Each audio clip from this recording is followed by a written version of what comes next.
பவித்ராக்கும் சௌந்தர்யாக்கும் பயங்கரமான ஒரு பொறாமைன்னா வெடிச்சிருச்சு. அவ்வளோ தூரம் மனசே. 2 பேர் உட்காந்து பேசிகிட்டு இருக்காங்க. முத்து முத்து முத்து அதாவது ஸ்டார்டிங்லேயே பாய்ஸ் வர்சஸ் கேர்ள்ஸ்னு ஒன்று போட்டாங்களாம். இல்லைன்னா முத்துவோட ஸ்ட்ராட்டஜி அப்போவே கண்டுபிடிச்சி உடச்சிருப்பாங்களாம். பாய்ஸ் கிட்ட அதிகமாக பேசுறதுக்கு சான்ஸ் கிடைக்கலையாம். இல்லைன்னா இவங்க ரொம்ப கிழிச்சிருப்பாங்க போல இருக்கு. அதை வேற சொல்கிறாங்க. அதுக்கப்புறம் என்னென்னா சௌந்தர்யா சொல்கிறாங்க, அதுக்கு தமிழ் பேசியே அவன் இது பண்ணிடுறான் அப்படின்னு சொல்லிட்டு சௌந்தர்யா சொல்கிறாங்க. உடனே பவித்ரா சொல்கிறாங்க, ஆமாம் தமிழ் பேச தெரிஞ்ச அதுவும் ஒரு திறமை தானே அப்படின்னு சொல்லிட்டு பவித்ரா சொல்கிறாங்க. உடனே சௌந்தர்யா சொல்கிறாங்க, இங்கே வந்து தான் எனக்கு தெரியும் தமிழ் பேச தெரிஞ்சால் நம்ம பண்ணுற தப்பு எல்லாம் இல்லைன்னு ஆக்கிடலாம், வெறும் பேச்சை மட்டுமே வச்சு முன்னுக்கு வந்துடலாம் அப்படின்னு. இவங்களுக்கெல்லாம் என்ன தெரிஞ்சு பேசுகிறாங்களா தெரியாமல் பேசுகிறாங்களான்னு எனக்கு தெரியல. முத்துக்கு வெறும் பேச்சு திறமை மட்டும்தான் இருக்குங்கிறாங்க. இவங்க ஒரு ஆள் இதில் வெறும் ஹேர் ஃப்ளிப்ஸ் மட்டும் தான் பண்ணுவாங்க. அப்புறம் புள்ளி பண்ணுவாங்க, நாய் மாதிரி ஊழ விடுவாங்க, சவுண்டு போடுவாங்க. பவித்ரா எங்கே பார்த்தாலும் நான் பாவம் எனக்கு லக்கு இல்லை நான் பாவம்னே ஓட்டிகிட்டு இருக்காங்க.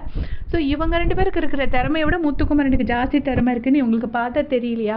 அது என்ன இவ்வளோ வன்மோ? எக்ஸ் கண்டஸ்டன்ஸ் வந்து இத்தனைக்கும் டைரெக்டாக கூட ரொம்ப சொல்லலை, கொஞ்சம் இன்டைரக்டாக தான் சொல்லியிருக்காங்க. அதுக்கே எல்லாருக்கும் தாங்க முடியல. அதில் என்னென்னா பவித்ரா நான் பார்த்துருக்கேன் எல்லா இடத்துலையும். அந்த டாஸ்க் அப்போ முத்துக்குமரன் ஒரு மாதிரி இருந்தார், இதப்போ இன்னொரு மாதிரி இருந்தார். இதில் எது உண்மையான முத்துக்குமரன்னே எனக்கு தெரியலையே. எப்போ பார்த்தாலும் நம்ம தான் மனுஷன், காலையில் ஒரு மூடில் இருப்போம், நைட்டு வேறு ஒரு மூடில் இருப்போம். உடனே வந்துட்டு இதில் எது உண்மைன்னே தெரியலையே. அப்படியே பார்த்துட்ருக்கோம். மனுஷங்களாக இருந்தாலே ஒரு நேரம் ஒரு மாதிரி தான் இருப்பாங்க. எல்லா ஹியூமன் பீயிங்ஸும் அப்படி தான் இருப்பாங்க.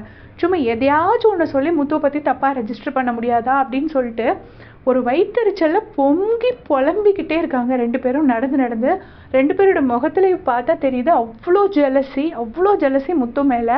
சரி அதெல்லாம் ஓகே, ஏன்னா யாருக்குமே நேச்சுரலி அப்படி தான் இருக்கும், இன்னொருத்தர் வின் பண்ண போகிறாங்க அப்படிங்கும்போது. பட் அவருக்கு வெறும் பேச்சு திறமை மட்டும்தான் இருக்குது, வேறு எந்த திறமையுமே இல்லைன்னு என்ன பேசிஸில் சொல்கிறாங்க அப்படிங்கிறதா எனக்கு தெரியல.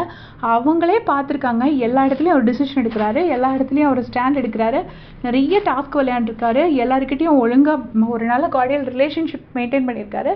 என்னெல்லாம் பண்ணணுமோ அது எல்லாமே இந்த கேமுக்காக பண்ணியிருக்காரு. ஸோ அக்செப்ட் பண்ணிவிட்டு போக வேண்டியது தானே. அக்செப்ட் பண்ண முடியலைன்னா சும்மாவாக அது இருக்கலாம். எப்படியாச்சும் தப்பாக ரெஜிஸ்டர் பண்ணிடணும் ட்ரை பண்ணி ஓவராக எக்ஸ்போஸ் ஆகுறாங்க 2 பேரும். உங்களுடைய கமெண்ட் சொல்லுங்கள்.